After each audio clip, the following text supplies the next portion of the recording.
যেমন আগামীতে আমাদের শবে বরাত আসছে না আসেনি, আর কদিনই বাকি আছে, এক সপ্তাহের মতো কিংবা 10 দিন বাকি আছে শবে বরাতের। 13 তারিখেও হতে পারে, আপনার 12 তারিখে শবে বরাত যতটা দেখতে পাচ্ছি, এরপর চাঁদের উপরে নির্ভর করছে। চলুন আপনাদেরকে বলে দিই, শবে বরাতে আমার জন্য অপপ্রচার হয়েছে। ইয়াসিন সাহেব বলেছে শবে বরাত পালন করা যাবে না। হ্যাঁ, আমার কাদের জন্য বলেছি?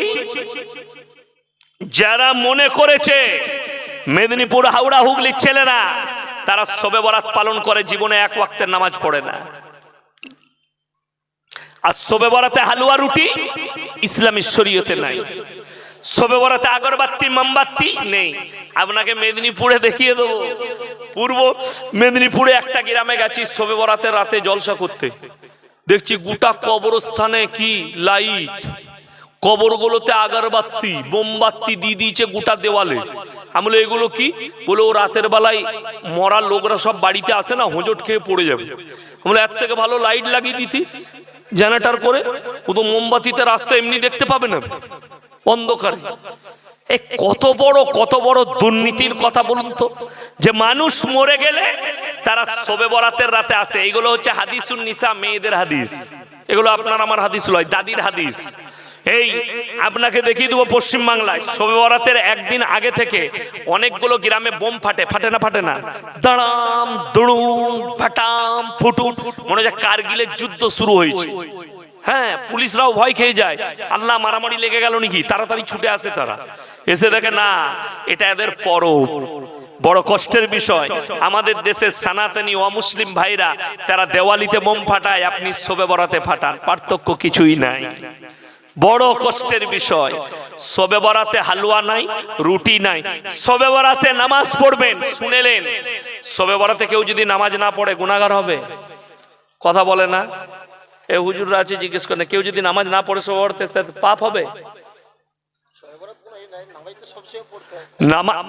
শবে বরাতে কেউ যদি রাত্রে নামাজ না পড়ে গুনাহ হবে না।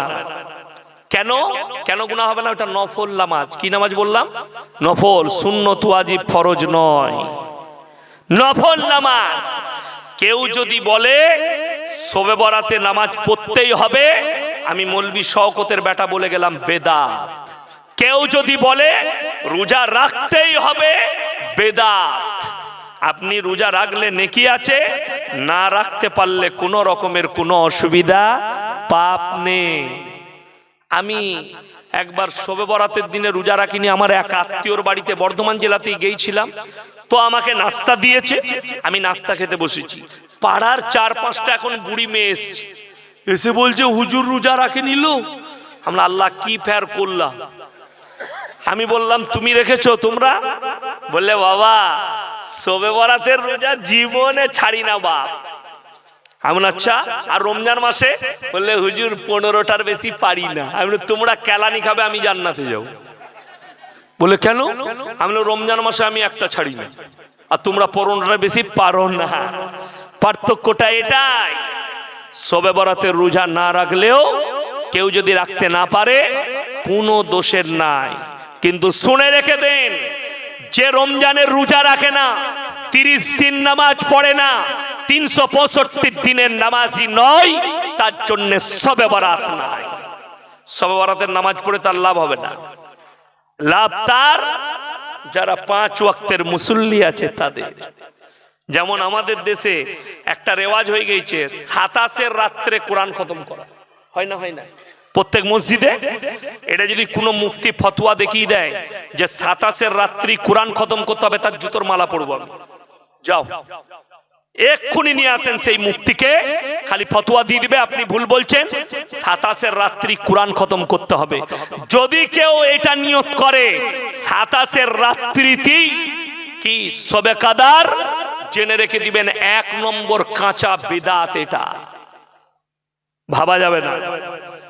শবে কদরটা 27-এও হতে পারে, 25-এও হতে পারে, 23-এও হতে পারে, 21-এও হতে পারে, 29-এও হতে পারে। পাবে কারা? যারা 365 দিন রোজা আপনার নামাজ পড়বে। পাবে কারা?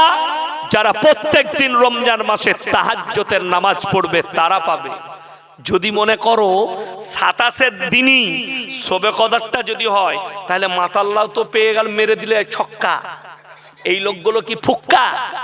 এই যারা পুরো বৎসর নামাজ পড়লো এদের কোনো দাম নাই।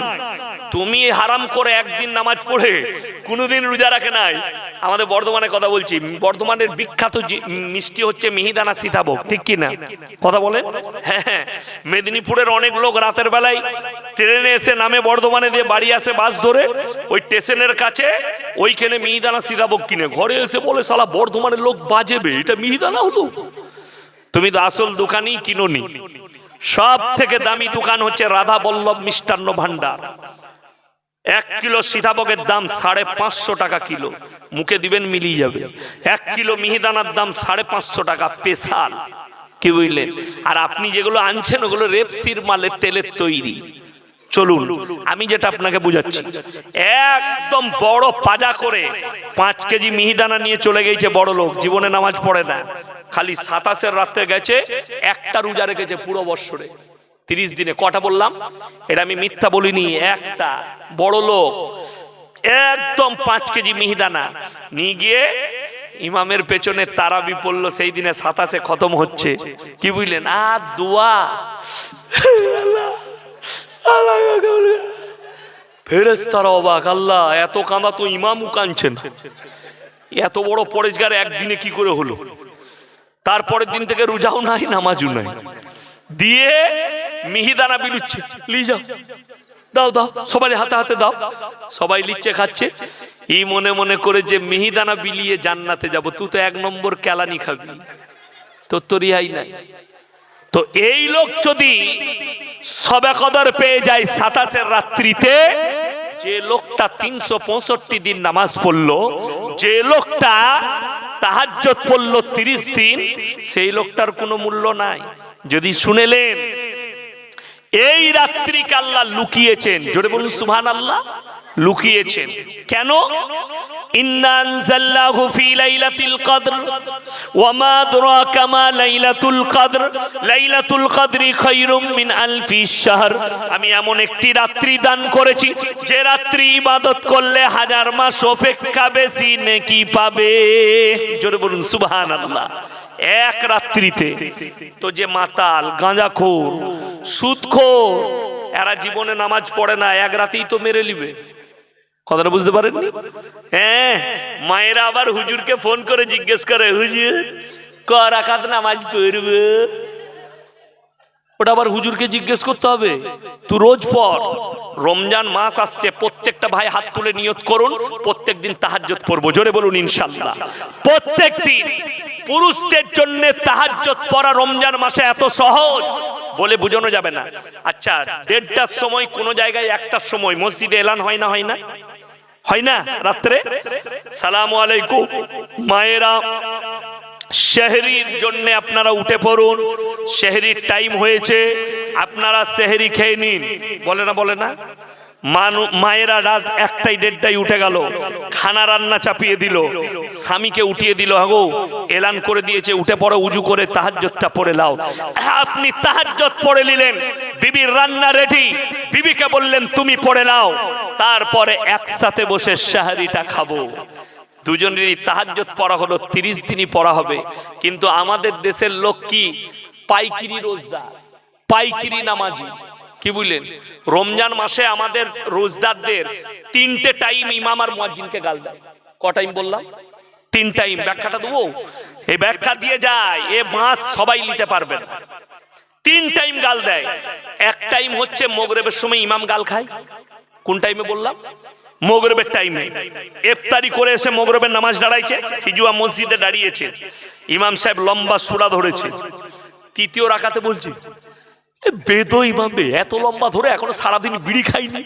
ও তো বিড়ি খোর, সারাদিন বিড়ি খাইনি, ওর বিড়ি খাওয়া লাগবে। ইমামকে গাল দিচ্ছে নামাজে দাঁড়িয়ে। ঠিক বললাম না ভুল বললাম? আর নামাজ শেষ হয়ে গেলি কি বলে বিড়ি চলছে, মসজিদের গেটের সামনে বিড়ি খাচ্ছে। আমি বললে খারাপ বলবি, শুনে আরো দিদি। আর 2য় নম্বর কি তারাবির সময় ইমাম সাহেব হাফেজ সাহেব যদি একটু আসতে পড়ে কোথাকার হাফেজ আর লিবে স্পিরিট নাই যে, যদি হাফেজ সাহেব 2 ঘন্টা লাগিয়ে দেয় তারপরের দিনই মুসল্লি কমে যাবে। ঠিক বললাম না ভুল বললাম? এটা বাস্তব বলছি। এমন পড়তে হবে যেন ফেরেশতারাও খুঁজে না পায় মাল পড়ছে কোথায়। ওই রকমই তারাবি আমাদের হয়তো। এই যারা বাবাজি আছেন নিজের বুকে হাত দিয়ে চিন্তা করুন, আমরা যখন রুকু করি হাফেজরা আল্লাহু আকবার সুবহান রাব্বিয়াল আযীম সুবহান রাব্বিয়াল আযীম সুবহান রাব্বিয়াল আযীম সামি আল্লাহু লিমান হামিদা, তখন বেশিরভাগ মুক্তাদির একবারও হয় না। ঠিক বললাম না ভুল বললাম? সুবহানাল্লাহ বলতে বলতে মাল উঠে পড়েছে। নিজের হৃদয়কে জিজ্ঞেস করুন, আমি বলবো না। দিলকে তুমি বলতে পারলে না। মসজিদের নামাজিরা 5 ওয়াক্তের নামাজিদের অর্ডার চলবে। যারা জীবনে কোনোদিন আসে না তাদের কথা মানা যাবে না। যারা 5 ওয়াক্তের নামাজি ধীর স্থির ভাবে পড়বেন, 2.5 ঘন্টা লাগুক, কিন্তু তারাবিটা তারাবির মতো হতে হবে, নামাজটা নামাজের মতো ধীর স্থির ভাবে। কোরআন বলছে, কোরআন যদি কেউ পড়ে এক একটা হুরুফে 10টা করে নেকি পাবে। জোরে বলুন সুবহানাল্লাহ। কোরআন যে শুনবে সেও নেকি পাবে 10টা করে। জোরে বলুন সুবহানাল্লাহ। তো তুমি যদি কোরআন না বুঝতে পারো ঘোড়ার ডিম পাবে কেন? ঘোড়ার ডিম বললাম, ঘোড়ার ডিমই হয় না তো ওইটাই পাবে তুমি। কষ্টের বিষয় মুসলমান, শুধু মুখে বলে দিলে হবে না মুমিন হয়ে গেছি। তোমার আখলাকে চরিত্রে মুমিন হতে হবে, ব্যবহারে নামাজটাকে নামাজের মতো করে পড়ুন। আর একটা টাইম গাল দেয় মুয়াজ্জিনকে, 3 নম্বর, সেটা হচ্ছে সাহরির সময়। যখনই এরপর হেঁকে দিলে আর মাত্র 3 মিনিট বাকি আছে, কি করলে বিড়িটা দিয়ে তাড়াতাড়ি সালা মুয়াজ্জিনে খেয়ে দে কাজ, ওই টাইমে গাল দেয়। ওই সময় মুয়াজ্জিন খায় 2 টাইম, এক টাইম হাফেজ সাহেব খায়, এক টাইম ইমাম খায়, 3 টাইমে গাল দেয়।